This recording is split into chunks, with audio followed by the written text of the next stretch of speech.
attam jirtu nagaa keessanii baga jiraattanii ergaa gabaabaa inspire isin godhe jedhee yaaduun isinii qabadhee dhufe namooti akka keessanii akka isaanii hirmatan yoo barbaaddanii please subscribe godhaa ergichi akka isin bira dhufuu fi share godhaa hiriyoota keessaniif immoo battala kanatti akka isaan isinii wajjin dhufanii hirmatanii fi share yoo gootan natti tola.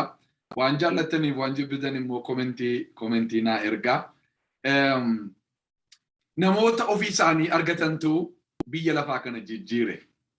Namoota ofii isaanii argatantu namoota eenyummaa isaanii argatan yeroon kana jedhu maayinni waan itti dhalatan potentiaalii isaan keessa jiru dandeettii qaban kennaa addaa isa nama kan biraarraa adda isaan godhu akkuma fingerprintiin isaanii adda akkuma ta'ee jiru.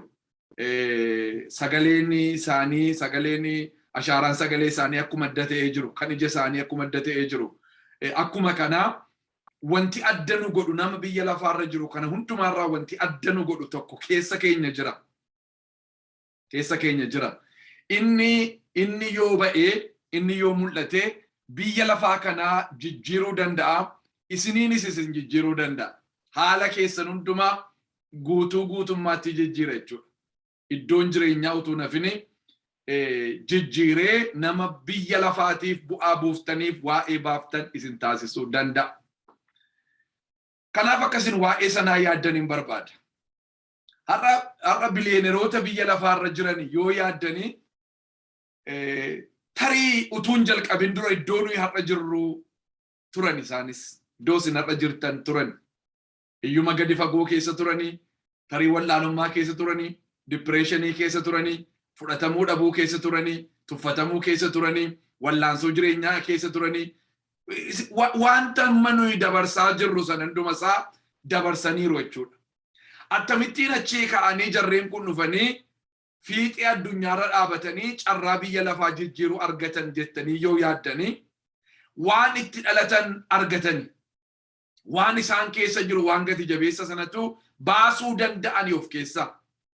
Kanaafitu har'a namoota bu'aa buusan ta'anii dhaloota isaanii gidduutti mul'atanii hojii gurguddaa isaa hojjetaa jiru jechuudha. Wanti isaan hojjetan immoo baay'een isaa nu biras ga'eera, nama biras ga'eera. Jarreen kun uumama addaa miti. Wanta nuyi hin argannes addatti argatanii dhooreen yaadu. Amma fakkeenyaaf biliyeeneroota har'a jiran yoo fudhattanii 100% isaanii hundumti isaanii self-made billionaires. Maal jechuudha kun? Ofii isaaniitiin warra billionarii of godhanidha. Maal jechuudha kun ammas? Abbaarraan naallee haadharraan naallee lootarii immoonee ofii isaaniitii iyyuma gadi fagoo keessaa ba'anii hojjetanii tattaafatanii mi'a gati jabeessa isaan bira jiru sana gadi baasanii addunyaadhaa kennuudhaanii tajaajila isaan bira jiru gadi baasanii addunyaadhaan ga'uudhaanitu jarreen kuni iddoo kana ga'anii jechuudha. Baay'ee baratanii yoo yaaddanis lakki akkasiis miti. Waan isin dinqu biliyeeneroota irra jiran keessaa biliyeeneroota 10 keessaa biliyeeneroonni 3 digirii jalqabaayyuu qaban kolleejjii irraayyuu giraajuweetiin godhu.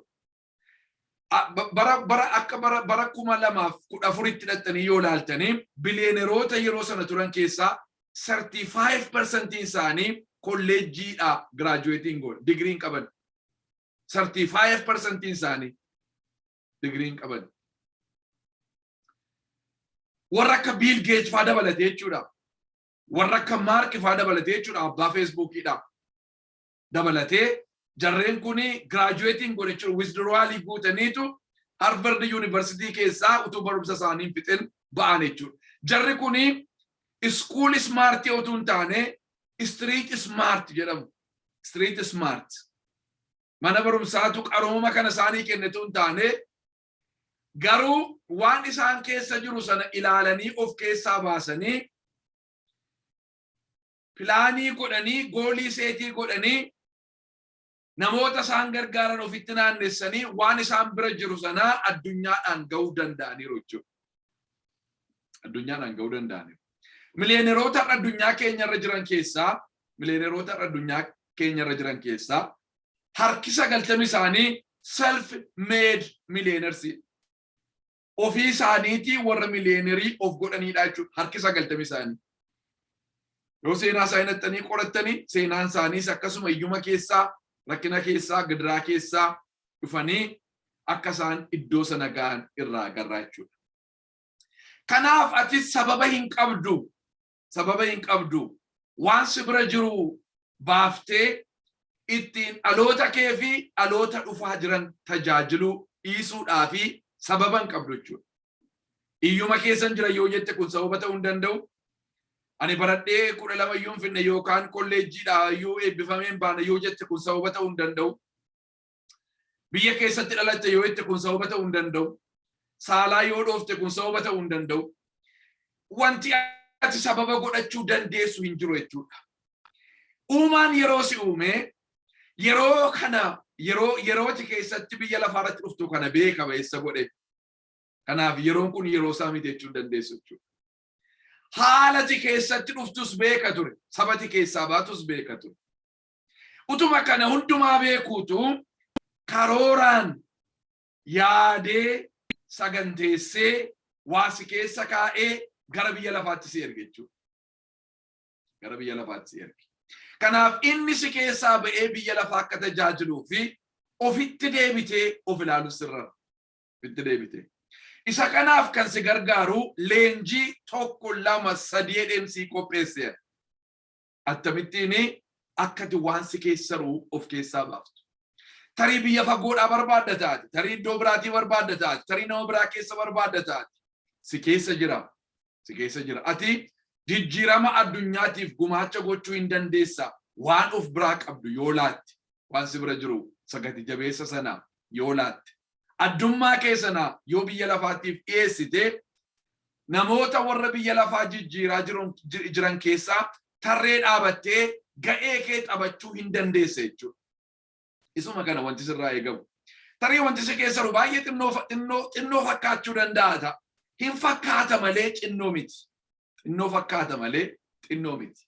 Nu hundumti keenya wanti nurraa eegamu wanta nu bira jiru sanaa finnee laachuudha.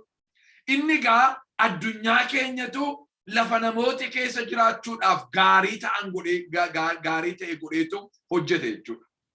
Addunyaan kun iddoo amma jirtu gara sattaanutti darbuudhaaf gumaacha kee barbaaddi. Gumaacha kee barbaaddi. Wanti nuyi itti dhalanne waan gadhee miti. Ajjeesuu, balleessuu, diiguu, cabsuu, gaddeebisuu sinii galee waan akkasiitti nu uumamne nuyi. Wanti nuyi itti uumamne hojii gaariitti. Hojii gaariitti. Waan misooma irratti gumaachuu, waan namummaa gargaaru, waan biyya ijaaru, waan saba ijaaru, waan dhaloota ijaaru, waan walitti qabu, waan gaariidha wanti nuyi itti uumamne. Wanti itti uumamte waan uumama hundumaa kunuunsee, uumama hundumaaf bu'aa buusee, namummaadhaaf bu'aa buusee darbuu danda'udha malee waan miidhuuf waan balleessu miti. Uumaan yeroo dizaayinii godhe nama, Waaqayyo yeroo nama dizaayinii godhe uumama hundumaa isa uume waan ta'eef nama dabalate. Kanaaf nama immoo fuudhee uumama hundumaa irratti yeroo aaboo kenneefi namaaf yeroo aaboo kenneefi namni kunis namaaf waan gaarii ta'e hojjeta. Uumama kanas immoo akka inni kunuunsu godhee waan isa uumeefi wanti Waaqayyo nama keessa kaa'e kuni waan namaafis gaarii buusee, gaarii fidee, gaarii godhee uumama hundumaatiifis waan gaarii gochuu danda'udha jechuudha. Kanaaf wanti si keessaru waan gaarii, wanti si keessaru waan ba'eessa. Isa of keessaa baasuu barbaadda. Free training si qopheesseera. Free training si qopheesseera. Free training sun yeroo inni ga'u koodiin si kenna jechuudha. Koodii ati ittiin nattee koodii isaa, websaayitii isaa, koodii isaa, username fi password isaa si kenna. Atteetu itti gargaaramta jechuudha. Nama hundumaaf banaadha. Nama afaan kaa dhaga'u hundumaaf banaadha. Waan tokko wanti isin kaffalchiisu hin jiru. Garuu kan argachuu fi tokko subscribe gochuu isin irra maaliif yeroon isaa yeroo ga'u akka argitanitti. Lammaffaa immoo namootaaf sheerii godhaa, namooti biraanis akka itti fayyadamanitti. Kaayyoon koo namooti waan itti dhalatan argatanii akka isaanii isa raawwatanidha kaayyoon koo. Namoota kaasuudha. Waan isaan itti dhalataniif awareness uumuudha hojiin koo. Kanaaf namni hundumtuu akka itti fayyadamuun barbaada leenjii sana namaafan qopheesse waan ta'eef. Saba koofan qopheesse waan ta'eef. Adaraa keessanii namootaaf sheerii gochuudhaan na gargaara. Facebookii keessan irratti dhaqaatii linkii YouTube kana Facebook keessa irratti share gootanii firoonni keessan achirra jira hundumtu akka isaan argatan godha. Sadaffaa immoo commentii naa erga. So yerooni koodii isin ergu kana ilaala jechuudha. Subscribe godheera, share godheera. Isinii galee dawwilii sana immoo tuqeera akka isin sagalee isin dhageessiftuuf. Commentii immoo barreesseera. Nama kana afuran raawwateef maaliifan kana laal abboomamuu keessa nan baruu barbaada. Ani dadhabeen kana isin hojjedhe waan ta'eef isin immoo namoota isin hojjedhee isinii kenne kana namni kan biraas waan gaarii isin argattan kanatti akka inni gargaaramu hin barbaaddu isin irraa arguu barbaada jechuudha. Namoota kan arfan irraa raawwannee fi username fi passcode sana hin ergu jechuudha. Username fi password sana hin ergu jechuudha. Kanaaf akka godha. Kana jala immoo linkii way isinii kaa'e. I don't know yotti fedha qabaatanii itti gargaarama. Linkii way isinii kaa'eera banaati trainingii firiidhannis yoo namni bizinesi hojjechuu barbaadan waan isin gargaaruudha. Linkicha mee banaati ilaala. Yeroo qabdanii banaati ilaala. Yoo isin gargaaratee, yoo isin gammachiisatee, yoo isin itti tolatee akkasinii isa keessaa hirmaattuu taatanii fi isinan jajjabeessaa jechuudha. Baay'een isin jaalladhaa. Nagaatti naa tura.